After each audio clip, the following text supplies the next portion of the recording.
All right, everybody, welcome back to Ether Bandit's Garage. Today, we're going to be talking about this here torque wrench.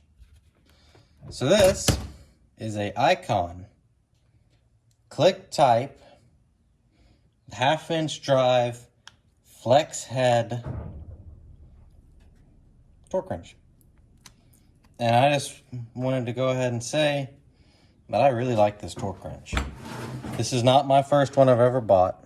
A couple things I really like about it is you see right here how whenever you twist it to adjust, which I like how they put the foot-pounds on the top, and then it's in 1-digit increments, and then to twist it, it's locked right now. To twist it, you pull this little collar down and you go up and it'll lock to 3, or you hold it and you run it down, which I'm not even using it today. I just want to talk about it. And here, hold up a second. I got my other torque wrenches to show you why I like this one the most, and things to consider whenever you purchase a torque wrench. So to get right into it, a couple things that I like. So I started out with this Powerbilt torque wrench. This is a very good torque wrench. It's reliable. I've used it for years. A couple things I don't like about it.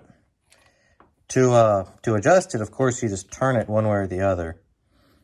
And then to lock it, you screw this in and it still turns. Like you can, okay, now it caught.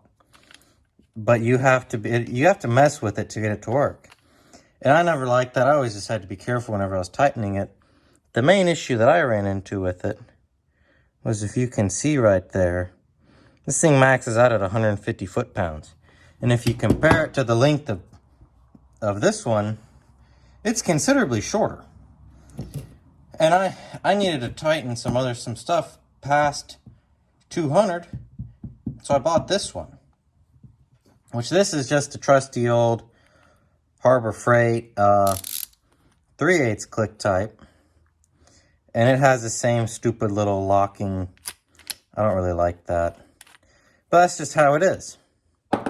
The other torque wrench we have is this. This is a Pittsburgh Pro. This is an older torque wrench. It's a digital. My buddy Texas Keykeeper. You need to go check him out on YouTube. He makes some pretty cool stuff. He gave this to me several years ago because we're pretty big buddies. And he said he was going to throw it away. I'm like, what's wrong with it? And he's like, well, the battery runs down whenever you put it in the case and it sits there. And so with what I do is you twist this right here, which my hands are sweaty. And the batteries come out. And you put the batteries in this nice case it comes with. And then you put the batteries in it. It works. But, once again, it's still a lot shorter than the Icon. And the thing that I didn't realize how much I would like about this the Icon, they had their stuff figured out. So I was kind of hesitant to buy the flex head ratchet, just because I have a really old one, and it will go, and it doesn't stick, it doesn't hold its shape, you flex it and it stays. And for torquing head bolts on engines, this is a must-have. And I like how it's limited. This is limited to only that far, and that is really nice, which it could do a little bit more, but honestly, I'm really happy with that. The other thing is this has the same head as all the Icon ratchets. So it's I think it's a 90-tooth head. As to compared to this Powerhouse, which I bought from a reputable parts store. And I mean, you can see it was supposed to be similar to Craftsman. And Craftsman at this time, this wrench is probably, this sucker's got to be 10 years old. And I've used it a lot. But you can see how coarse the head is. I mean, and then you go from that to I mean, you can't beat that. And then my other favorite part is that if you look right here, it has this lock. It doesn't have that stupid little screw thing on the end. And then it's numbered by single digits. And so all you have to do is you say you want foot-pounds, which you do. And then you pull this back. You screw it to whatever torque wrench you want, which I'm going to leave this released because that's what you're supposed to do with torque wrenches. And then you just twist it a little bit. That ring lock's in there. And there is no way you're going to adjust your setting unless you pull this down. But I just figured I needed to get a video up this week. But I just figured I'd make one. Hopefully y'all like this. Other things to consider whenever you buy a torque wrench is carrying storage cases. So this is for the 3/8, my electric torque wrench, and then this is for the Icon. Which I like it because it's clear. I mean, you can see it. But the thing is, though, is this Powerhouse, power built one, it didn't come with the case.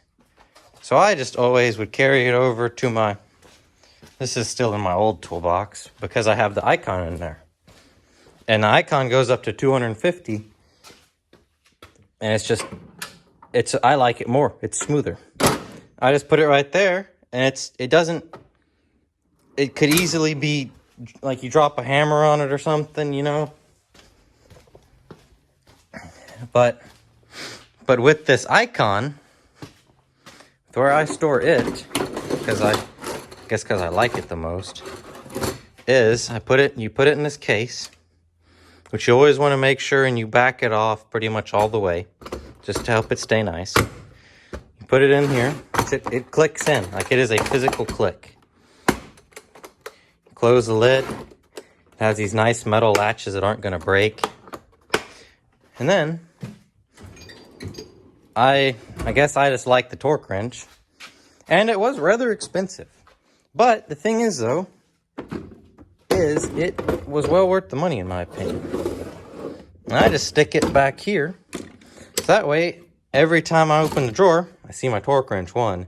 2, I'm not going to drop anything on it back here. And if I do, it has this plastic case to keep it nice. But, oh, and I guess I also have a 3/4 inch drive torque wrench. But I don't really think you want to see that. It's just bigger, and it's just a Pittsburgh. But I don't know. And I like this electric torque wrench. Problem I have is that you have to put batteries in it, which is frustrating, but it'll get you out of a pinch. I'm probably just going to end up giving this to my brother because he needs one more than I do. And I have a bunch of them, so yeah, I think that's what I'm going to do with that. But torque wrench is a very nice thing to have in your shop. I don't use them for everything. I use them to tighten all the head bolts. And on my Ford, my F2 out here, I use it on the lug nuts. Just because Ford has that stupid 3-piece lug nut that's aluminum, and you can easily mess the lug nuts up. And then I get to use my torque wrench, so shoot me for it. Or see, just how it's going to be. So, alrighty, well, I'll get this up here for y'all, hopefully. Tide y'all over another week. But we will catch y'all next time. Y'all don't have too much fun.